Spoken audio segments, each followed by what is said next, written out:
De ser ciertas las cifras oficiales, actualmente hay cerca de 200 yihadistas belgas luchando en Irak y en Siria, y otro centenar de combatientes que ya han vuelto al país.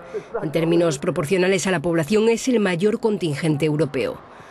Como Francia, en primera línea, Bélgica desmanteló recientemente una célula que se disponía a atacar en su territorio. Hablamos de ello con el ministro de Exteriores, Didier Reynders. En estos momentos se habla mucho de su país porque, al igual que Francia, está concernido de lleno por la amenaza terrorista. Vamos a hablar de los medios disponibles para hacer frente a esa amenaza, pero antes, ¿cómo explica que su país sea uno de los principales focos del yihadismo en Europa?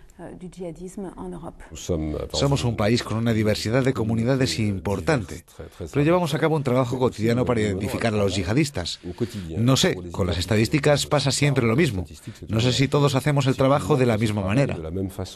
Así que espero que en todos los países europeos mantengan la misma vigilancia que nos permitió una vez más hace unos días llevar a cabo las operaciones policiales que lograron interceptarlos antes de que pasaran el acto, que es por supuesto esencial. Tenemos núcleos yihadistas relativamente grandes, pero los sometemos a un riguroso seguimiento y, repito, eso es probablemente lo que marca la diferencia. Para tratar de prevenir o combatir el terrorismo de manera más eficaz, varios países europeos han hecho un montón de propuestas, como por ejemplo privar a los yihadistas o a los candidatos a la yihad de pasaporte, carnet de identidad e incluso despojarles de la nacionalidad del país. También se habla de enseñar en los colegios educación cívica. Da un poco la impresión de que se trata de una serie de medidas superficiales. ¿Cree que realmente van a funcionar? Es muy importante retirarles los pasaportes, los documentos de identidad, pero no como documentos de identificación en sí, porque de hecho les damos otros, sino como documentos de viaje. Al retirarlos se impide que las personas circulen libremente si hay indicaciones claras acerca de su peligrosidad. Ese es el enfoque. Ha mencionado antes otra cosa, la prevención del radicalismo, la radicalización. Y en ese terreno hay que actuar donde hay medios de acción. Por ejemplo, en las cárceles, el aislamiento se ha revelado bastante eficaz. ¿Cree que reagrupar a los fanáticos es una buena solución? Sí, por supuesto. Tener secciones especiales para ellos evita que estén en contacto con jóvenes o menos jóvenes que de lo contrario se radicalizan mucho en la cárcel.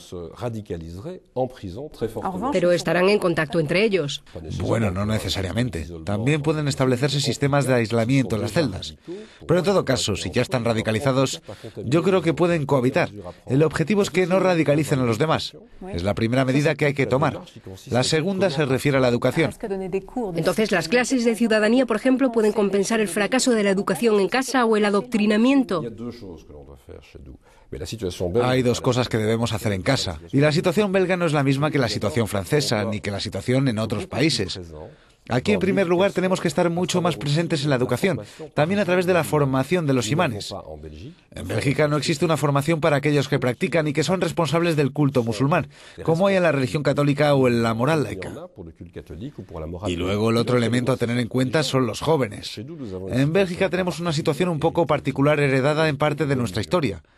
Hay clases de religión en las escuelas, pero en los colegios estatales los niños siguen diferentes cursos de religión según la que practiquen. Lo que habría que hacer, obviamente, es dejarlos juntos en una clase y tratar de hablar con ellos. No solo de civismo, sino también de la historia de las religiones, de la capacidad de vivir juntos aunque se tengan diferentes creencias. Pero eso no son soluciones para evitar un ataque la semana que viene. Son soluciones que tal vez tardarán generaciones en emprender y reparar los fallos. Porque sí, han sido fallos que se han producido en la forma de organizar la convivencia intercomunitaria. Hemos visto que algunos musulmanes en nuestros países evocan la difícil situación de los palestinos, de los iraquíes, de los afganos, para relativizar los atentados en París. Hay una auténtica porosidad entre estas crisis, entre el destino de esas personas y el equilibrio de nuestras sociedades. ¿No cree que eso va a cambiar la política belga o tal vez la europea en casos tan emblemáticos como el conflicto palestino-israelí?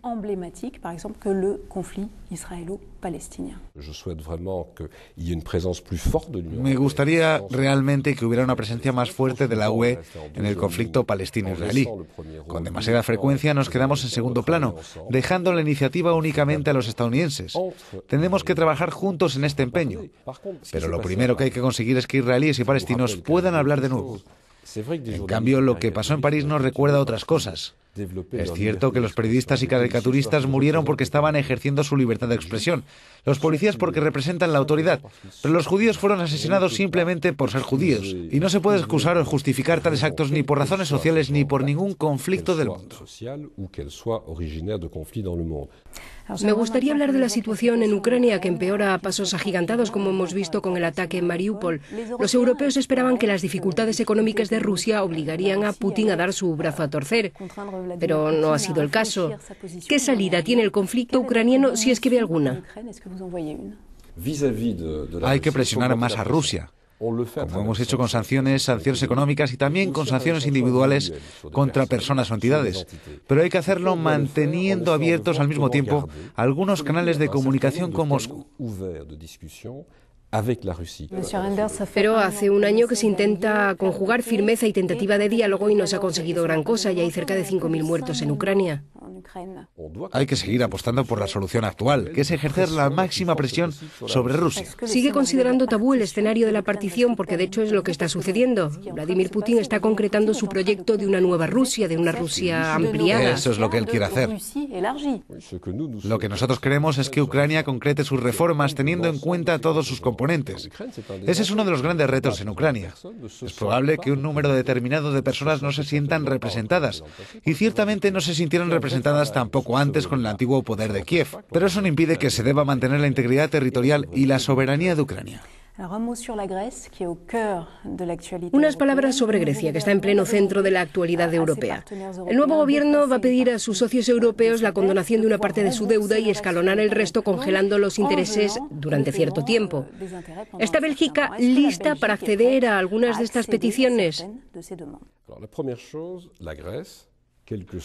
Bueno, lo primero que debo decir es que esté quien esté en el gobierno, Grecia debe respetar sus compromisos. Es decir, que vuelva a una situación saneada. Si el nuevo gobierno griego viene pidiendo que se escalonen los plazos de pago, que lleguemos a este tipo de acuerdo, estamos abiertos. O sea, sí a escalonar los pagos, pero no a la condonación de una parte de la deuda. Decimos no simplemente a cuestionar todos los compromisos que adquirió la misma Grecia. Un gobierno debe respetar lo acordado. Usted mismo ha sido durante mucho tiempo ministro de Finanzas. Sabe que una deuda del 180% es insostenible y que si no se hacen concesiones, al final Grecia acabará entrando en quiebra en detrimento de los acreedores, que son principalmente países europeos y, por tanto, los contribuyentes europeos. Lo que más me sorprende es que en el debate actual hay una tendencia a enfrentar a Grecia y a Europa. Pero no se trata de Europa, sino de todos los contribuyentes europeos. Cuando se dice estarían dispuestos a borrar la deuda de Grecia, es lo mismo que decir estarían dispuestos a pedir a un francés, un alemán y un belga que paguen la deuda de Grecia. No es la forma en que trabajamos. Incluso en el Fondo Monetario Internacional a menudo las deudas se escalonan de forma muy significativa, como la deuda argentina u otras. Pero lo que piden al final es la vuelta al equilibrio para poder pagarla un día. Y es ese equilibrio el que se debe encontrar. Al nuevo gobierno corresponde decirnos lo que quiere, pero también lo que está dispuesto a hacer internamente en Grecia. Monsieur le ministre, merci de nous avoir reçus. Avec plaisir. Merci.